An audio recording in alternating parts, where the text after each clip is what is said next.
Hello, good morning. Good morning, good morning, good morning. Good morning mga kalods. Good morning mga friend. Good morning mga kaibigan. Good morning. Good morning po. Salamat sa lahat. Good morning, good morning. Kumusta na po ang lahat? Happy Saturday. Happy Saturday po. Dito lang ako sa aming kusina. Kasi mainit po doon sa taas. Dito.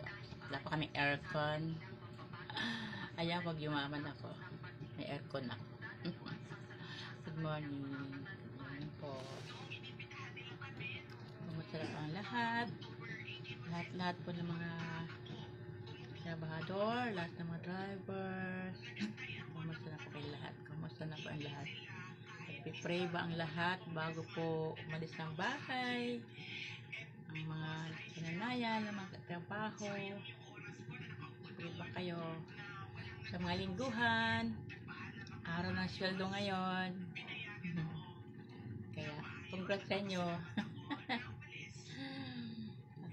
Praise God. Napakabuti ng Panginoon na ang bawat isa ay sa mabuting kalagayan, sa ating calm, sa ating pag-iingat at panalangin. Kanina ko late ang gising ko, okay lang. Sa mga friends, sa mga kapatid, sa mga kapatid sa Body of Christ. Late ang aking gising. Pero okay lang, madaling araw pa rin yun. Dahil sa lamig ng panahon, tayo nagising ng alas 4.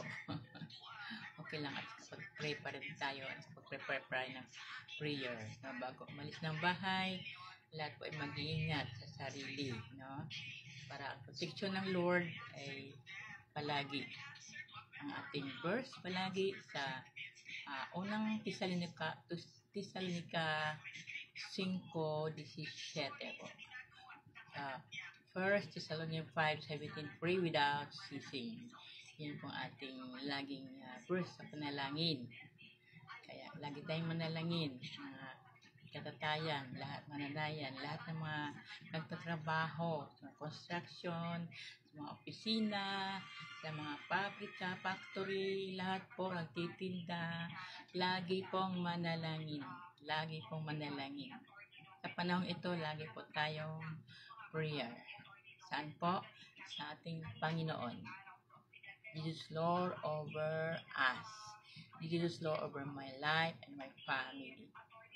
Siyang ating Panginoon, walang iba kundi ang ating Panginoong Jesus na siya pong manliligtas. He's the Savior. Ay siya po ay manggagamot. He's the healer. Kaya pagtaas po natin palagi ang pangalan ng ating Panginoon. Amen. Salamat po. God bless all. God bless all.